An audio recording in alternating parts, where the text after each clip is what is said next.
my lectures, other than student presentation.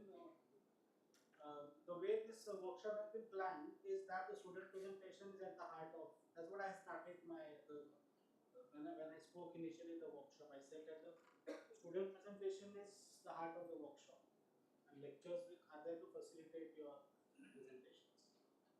So that's how it has been planned, because normally what happens in our universities and normal course of affairs, especially during workshop, is that workshop is just another name for a series of lectures. We actually want you to do work, and the issues which emerge from your work need to be taken forward. So I request you all to, I just observed that while one language group was being presented, not everybody was interested in following that language. That may be because it is difficult to follow data of a language which you are not, you don't know. But as a linguist, you should be able to train yourself to do that. The more you learn about other languages, the more you'll understand the structure of your own language and languages which you're using. So I would request you all to, all of you all to, some of you are of course doing it, but all of you to actively participate and question and ask questions and ask clarifications regarding languages which you do not know about. Okay, because that will throw a spotlight on structure of your own language. So please treat student presentation as the main thing, because that's where the exciting stuff happens. Just because I just heard some feedback that more topics should be covered, so I thought I just plan it. It's very clear. The focus of the workshop is very clear. The focus of the workshop is your work. Okay, so let's start. Use the mic. Yeah.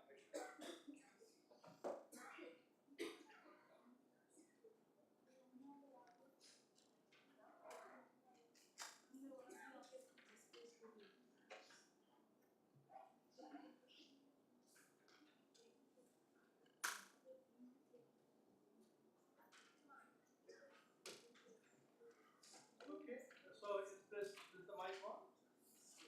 No.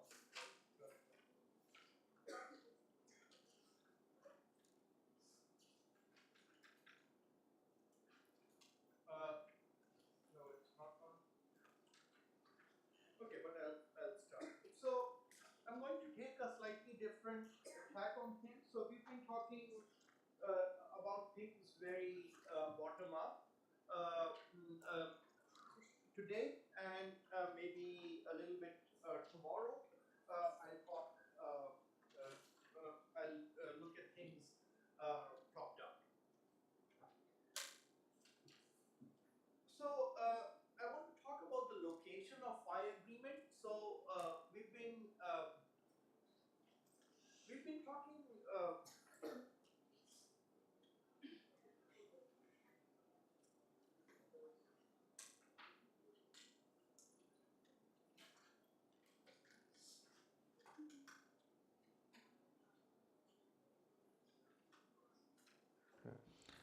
So yeah, the speaker is definitely on.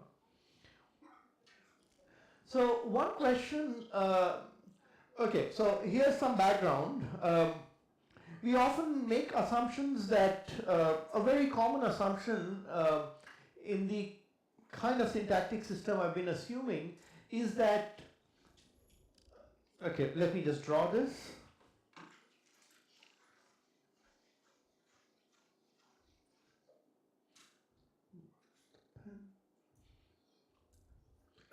Okay, that you start drawing, so there is a lexicon, which is basically a list of roots and other heads. It does not have a lot of structure. So you pull things out of the lexicon and you merge and move. At some point, you stop drawing things from the lexicon,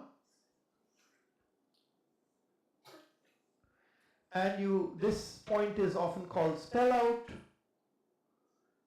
And this is just one variant that is out there. And then from this point onwards, you can do some things which will lead to this. The movements here are going to be covert, they are not going to have an effect on the pronunciation. And this leads to PF, and this is where morphology happens. Okay. There is a slightly different variant of this, which people have been assuming right now. So in this variant, you build the whole structure and then you spell it out. But a more commonly assumed variant has been that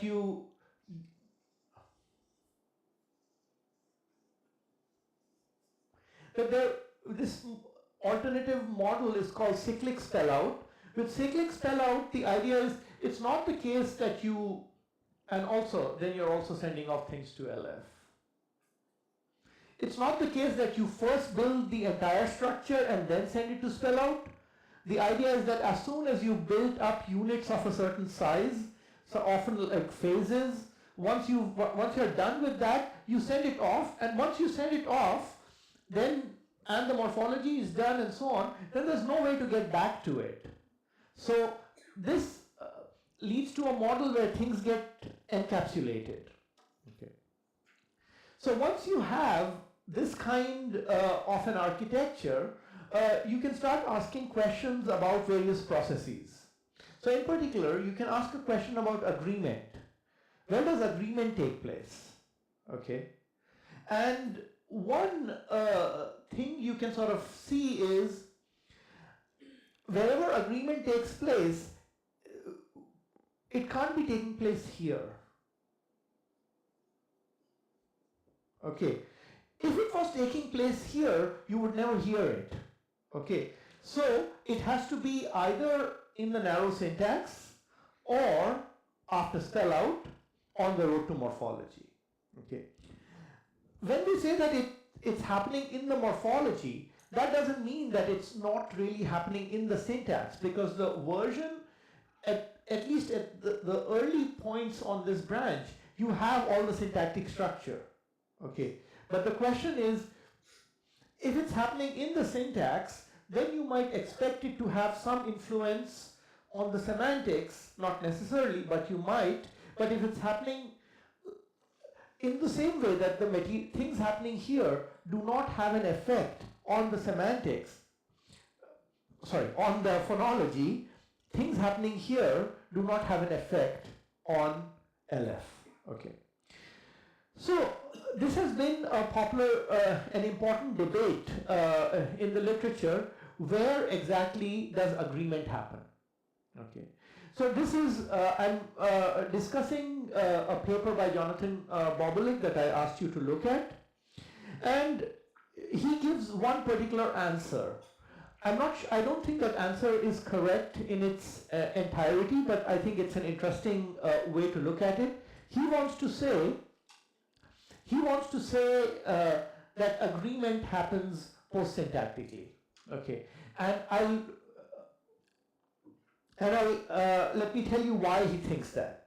So he sets up agreement in a way, in such a way that the computation of agreement relies on the computation of case. Okay. That is a point that a lot of people agree with. And we saw this right when we were talking about the Hindi system. We saw that we had to first do case before we could do agreement, right? Because no matter what you do when you're talking about agreement, you have to talk about the distribution of abstract features, abstract case features. So agreement comes after case. Then what he wants to say is that agreement is case is itself post-syntactic. So if agreement comes after case and case is post-syntactic, well, then agreement also has to be post-syntactic. Okay. So we can sort of think about the argument from interpretation, right? Which I said, does agreement influence interpretation or not?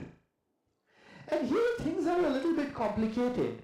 So superficially, it does seem like agreement influences interpretation. So take the example in 1. It's in the Hindi example, aa raha hu. How do you know that this sentence means I am coming? It doesn't have, I did not say main aa raha hu, I just said aa raha hu. Okay, so we know it from whom, right? So one can say, look, isn't it the case that in this instance, agreement is contributing to the interpretation? Okay. So technically that's true, but the situation is actually a little bit more nuanced. When we say that agreement does not contribute to the interpretation, we should think about what is the structure of 1. So under most theories of 1, we would say that there is something like a silent pronoun. Okay, there is a silent first person pronoun in this structure, and then the verb agrees with that silent first person pronoun, and as a result of that, it comes out as whom. So now when we're talking about having an effect on the semantics, we need to distinguish between two very different notions. One is recoverability, right, or processing. So when you're talking about processing, right, like if you ask yourself, when someone hears aa raha hu, where is the information located on the basis of which they say that the subject is first person? Of course that's whom, right? That's not the issue. But the issue is, if you think of the syntactic structure, right, where there is a silent pro first person singular, then in that structure, the semantic, the fact that this sentence has a first person subject is not because of whom. It's exactly the other way around. Who is there because the subject is first person singular. So the point is, this argument is a slippery argument. It's not a even though it sounds very solid, right? That of course you know, of course agreement is carrying semantics, but you can argue either way. So I'm not saying that you could say, no, this idea that you have little pro there, that's bogus, it really is this guy, these features which are carrying the semantics, that's fine. But on the other hand, I could say, sure, that could be right, but what I'm saying could also be right, which is that this is just reflecting the silent pronoun. So we cannot really distinguish. There's another kind of example that has been given, which is quite interesting. So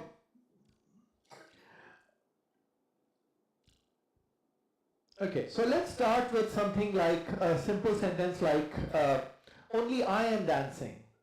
Okay, so the way only interacts with the rest of the structure, only I am dancing means I am dancing, nobody else is dancing.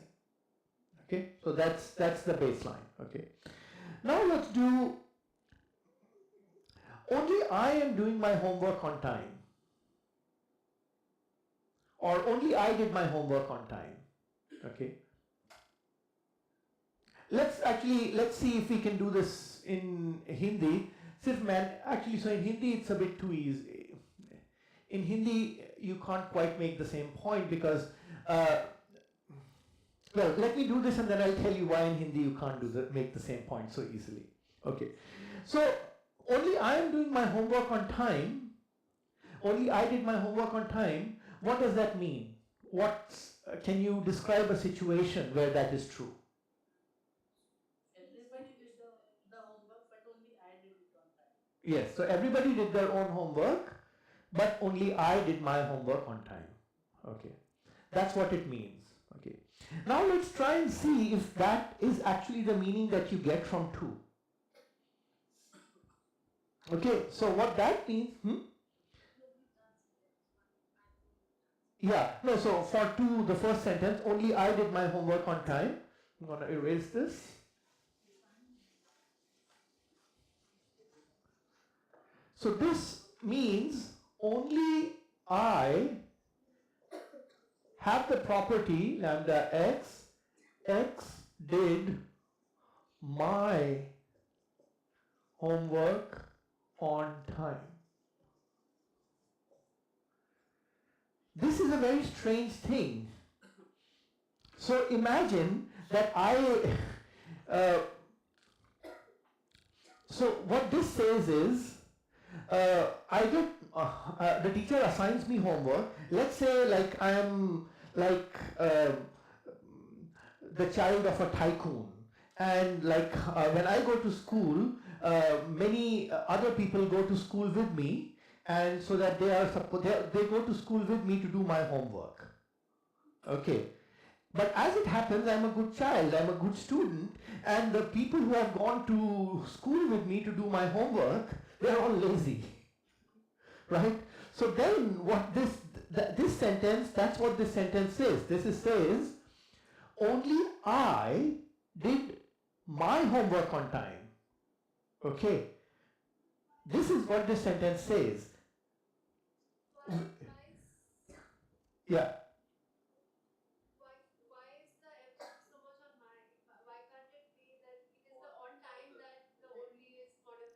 No, so it can, that's fine with on time also. But the point is there are two instances of first person here. And only one of them is being focused, right? Only I did my homework on time.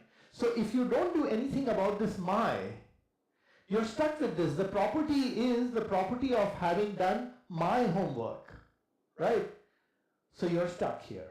This is a real problem, okay? This has been a real issue. People have struggled with this. There are two ideas that people have had. One of them is due to Arnim von Stecko. What Arnim von Stecko said was, in certain cases, when you're doing this, so this has a first person feature.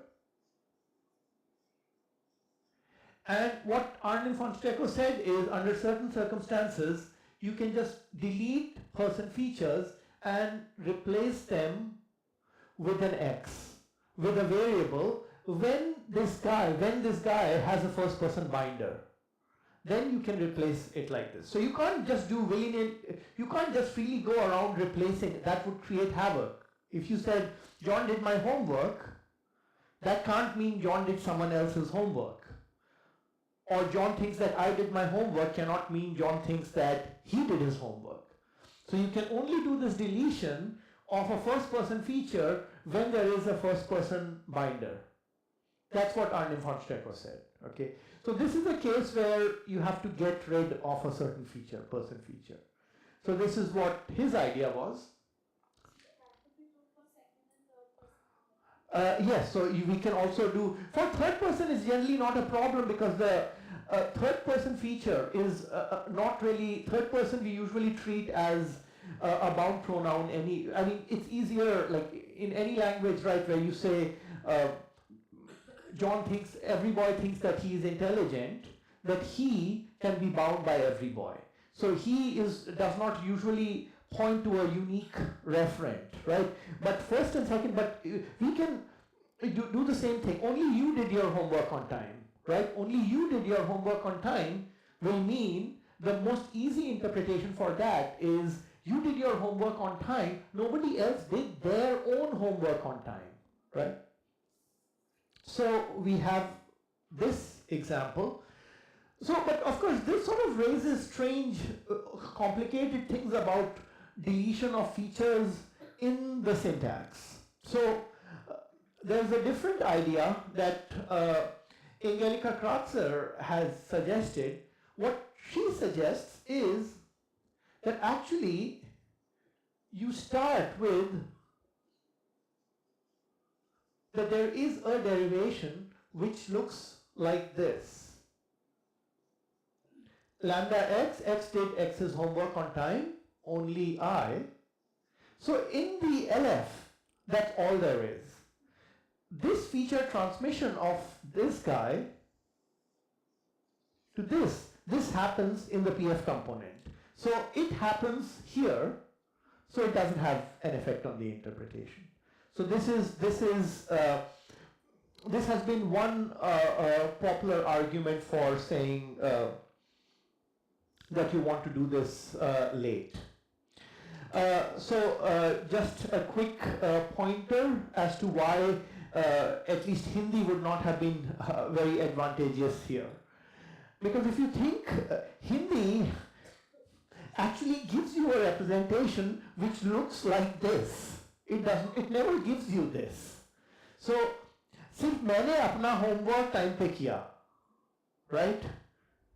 You can say, I'm never sure about the status of this example. सिर्फ मैंने मेरा homework time पे किया.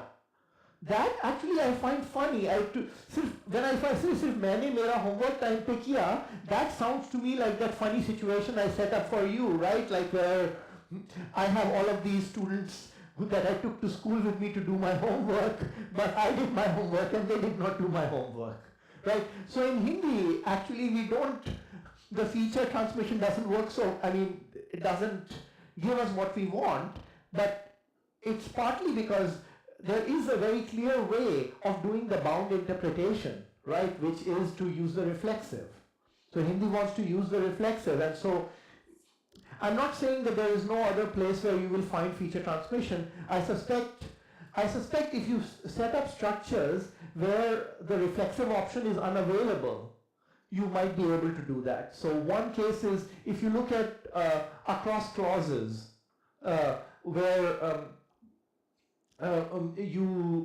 across clauses where you would not be able to get reflexives, maybe you might be able to do feature transmission. So in Hindi, unfortunately, you get some kind of blocking, but this is the general idea. Okay. So all of this is set up for saying that there is a real question about where things are located. Okay. So now let me just show you a completely different system from the kind of system that we have been playing with for the last 2 days.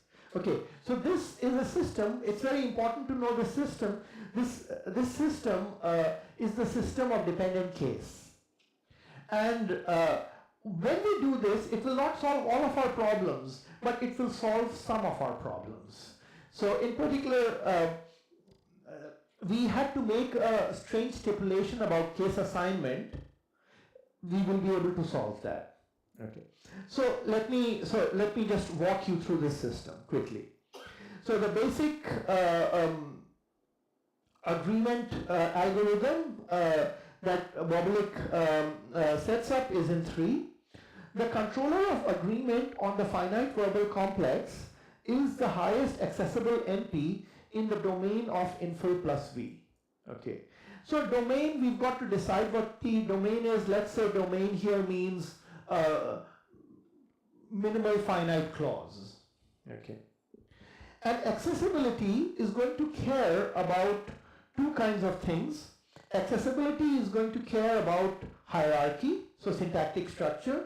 It's also going to care about something, a new notion, which we are going to call morphological case. Okay. So this work has been refined since it appeared. I think originally when it appeared, these guys were very strongly, they were basically saying morphological case is what you see. I think they have all retreated from that position because it's untenable. In part, it is untenable because of the kinds of things that we have seen in Marathi, right? That is, cases where the case is not there in the morphology, but it's there.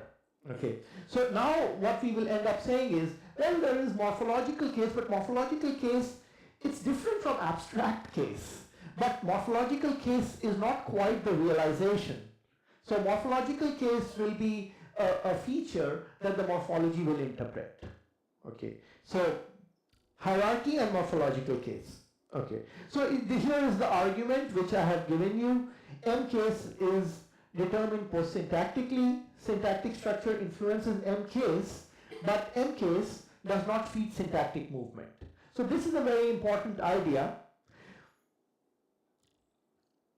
Up until early minimalism, it was assumed that in order to get case, you had to move. And in other words, case, was the thing that drove syntactic movement. That has been an idea that has been largely abandoned. So the idea is that syntactic case now is often seen as an interpretive system. So you do your movements for whatever reason you have to do them, you end up in certain places, and then the syntax or the morphology decides how to pronounce you. So it's not like you're moving to get case, but you end up in certain places and you get case. You are realized in a certain way. Okay. And then, since M-case agreement depends upon M-case, if M-case is post-syntactic, then agreement will also be post-syntactic. And again, syntactic structure influences agreement, but agreement does not feed syntactic movement. So there's this directionality. Okay. So the traditional GB minimalist assumption about case is that there is one case licensor and one case licensee. Okay, head, there's a particular head and there's a particular NP, and the head licenses the case on that NP. That's the classic story. Okay. This ends up being very tricky because we often, not so often, but we do find situations where the assignment of case to an NP depends upon the case that another NP gets. Okay, so if the only thing that's happening is that case is a relationship between a head, between